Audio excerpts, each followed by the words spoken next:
अस्सलाम वालेकुम, good morning doctors. Last video में हमने डिस्कस कर लिया था कि एंडोन्यूक्लियोसिस फंक्शन यूज़ करते हुए हमारा जो डीएनए फ्रेगमेंट्स बन रहे होते हैं, अगर वो कोई भी गलत अटैच हो जाता है तो उसको दोबारा से सही कैसे करते हैं। ठीक है, तो अभी डीएनए रेप्लिकेशन को हम फर्दर स्टडी करते हैं।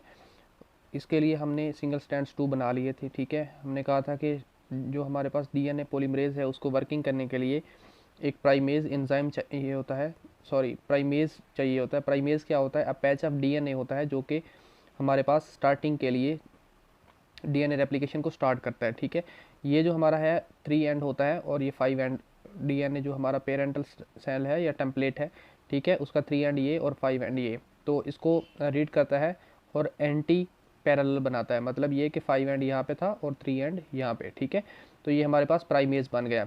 जब हम ये डीएनए पॉलीमरेज हमारे पास 3 एंड से स्टार्ट करता है। ठीक है, जब हम फर्दर आरएनए पॉलीमरेजेस के बारे में स्टडी करेंगे तो उसमें एक ये प्राइमेज को भी डिस्कस करेंगे कि प्राइमेज क्या होता है या उसको वहाँ पे अगेन रिपीट किया जाएगा। ठीक है, तो फिलहाल के लिए यही कि प्राइमेज जो है वो एक पैच होता है डीएनए का, आरएनए का, जो कि हमारे पास डीएनए पॉलीमरेज की वर्किंग को स्टार्ट करने के लिए स्टार्टिंग में होता है, जो कि नियर अबाउट 8 न्यूक्लियोटाइड से मिलकर बना होता है। ठीक है, इसके 3 एंड से डीएनए पॉलीमरेज अपना वर्क स्टार्ट करता है। ठीक है, और इसी तरह अपनी वर्किंग को जारी रखता है टूवर्ड द रेप्लिकेटिंग फोर्क। ठीक है, यह सेकंड नेम है रेप्लिकेटिंग फोर्क का, हेलिकेज एंजाइम। ठीक है, देन मैंने कहा था कि इस वीडियो में हम डिस्कस करेंगे leading strand and lagging strand. तो देखते हैं कि लीडिंग स्ट्रैंड और लैगिंग स्ट्रैंड में क्या फ़र्क है। ठीक है, जो हमने ऑलरेडी डिस्कस किया डीएनए रेप्लिकेशन, उसमें ये जो हमारे पास स्ट्रैंड बन रहा है, सपोज दिस प्राइमेज, ठीक है, इसके 3 एंड पे डीएनए पॉलीमरेज वर्क कर रहा है। ठीक है, एक पूरा का पूरा पैच डीएनए का बनता जा रहा है टूवर्ड द हेलिकेज एंजाइम, या हम कहते हैं फोर्क एंजाइम। ठीक है, तो इसकी तरफ ये ऐसे वर्किंग करता जा रहा है और एक पूरा का पूरा डीएनए पैच बनता जा रहा है। ठीक है, तो ये जो हमारे पास पैच मूव कर रहा है टूवर्ड द हेलिकेज एंजाइम, इसको हम कहते हैं लीडिंग स्ट्रैंड। ठीक है, जो लीडिंग स्ट्रैंड है वो बहुत ही सिंपल चीज़ है। ठीक है, इसमें हमारे पास, मैंने लास्ट वीडियो में बताया था एंड पे, कि डीएनए पॉलीमरेज टाइप 3 वर्क करता है यहाँ पे। ठीक है, तो ये जो लीडिंग स्ट्रैंड है ये तो बहुत ईजी है कि प्राइमेज बना और यहाँ से स्टार्ट हो गया। ठीक है, बट मेन प्रॉब्लम कहाँ पे आती है? लैगिंग स्ट्रैंड में। First of all, lagging strand होता क्या है? Leading strand moves toward the helicase enzyme, या DNA polymerase moves toward the helicase enzyme. और जो हमारे पास लैगिंग स्ट्रैंड है इसमें एंटी होता है। एंटी क्यों होता है? ये अगर ये यहाँ से ऐसे स्टार्ट होकर डीएनए रेप्लिकेशन हो रही है तो हम ये भी कह सकते थे कि यहाँ से स्टार्ट होकर ऐसे जा रही है, बट ये ऐसे नहीं होती। रीज़न मैंने स्टार्टिंग वाली वीडियोस में बताया था कि 3 एंड से ही स्टार्ट करेगा रेप्लिकेशन। तो इसका दूसरे यानी कि जो दूसरा स्टैंड होगा, दूसरा टेम्पलेट स्टैंड होगा, तो उसका तो 5 एंड यहाँ पे है, 3 एंड तो हम उसका हेलिकेज एंजाइम की तरफ है। ठीक है, तो हमारे पास जो है प्राइमोसोम्स एंजाइम होते हैं। ठीक है, प्राइमोसोम्स क्या होते हैं? ये ग्रुप ऑफ प्रोटीन्स होता है और इसके साथ प्राइमेज अटैच होता है। ठीक है, ये क्या करते हैं? ये आते हैं और मुख्तलिफ सीक्वेंस ढूंढते हैं। मतलब ये जो हमारे पास दूसरा स्टैंड है, इसके ऊपर कोई एक सीक्वेंस यहाँ पे उन्होंने मुंतखब कर लिया या सिलेक्ट कर लिया। ठीक है, फिर थोड़े वक्फे के बाद एक और सिलेक्ट कर लिया। ठीक है, डिफरेंट पैचेस की को सिलेक्ट करते हैं और वहाँ पे अपना प्राइमेज बना देते हैं, यानी कि एक पैच ऑफ आरएनए बना देते हैं, जो कि हमारे पास स्टार्टिंग डीएनए पॉलीमरेज के लिए स्टार्टिंग के लिए होता है। ठीक है, तो suppose this is the primase. ठीक है, इसका 5 एंड इस तरफ होगा क्योंकि इसका ये जो टेम्पलेट है इसका 3 एंड इस तरफ है। ठीक है, तो 5 एंड इस तरफ होगा, 3 एंड इस तरफ होगा, और जो हमारे पास डीएनए पॉलीमरेज है वो इसके 3 एंड से वर्किंग स्टार्ट करेगा और इस तरफ मूव करेगा। जो हमारे पास लीडिंग स्ट्रैंड है वो इस तरफ मूव कर रहा है हेलिकेज एंजाइम की तरफ, लेकिन इसके प्राइमेज यहाँ पे प्राइमेज है, ये थोड़ा सा वर्क करेगा फिर ख़त्म। ठीक है, क्योंकि आगे नया और प्राइमेज स्टार्ट हो जाएगा।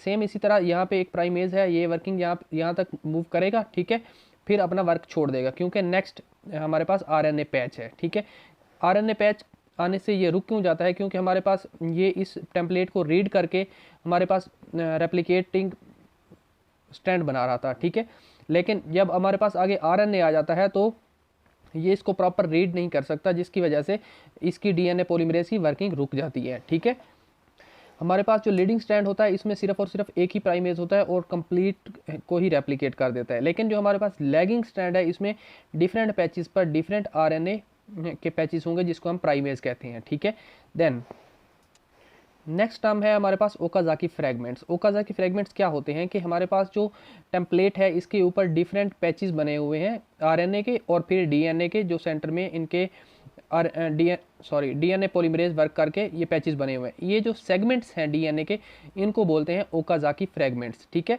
होप सो ये टर्म क्लियर हुई। अगेन रिपीट करता हूँ, ये जो हमारे पास डीएनए के डिफरेंट पैचेस होते हैं due to primase present in between in the lagging strand, these are called Okazaki fragments. ठीक है, नेक्स्ट है डीएनए पॉलीमरेज 1।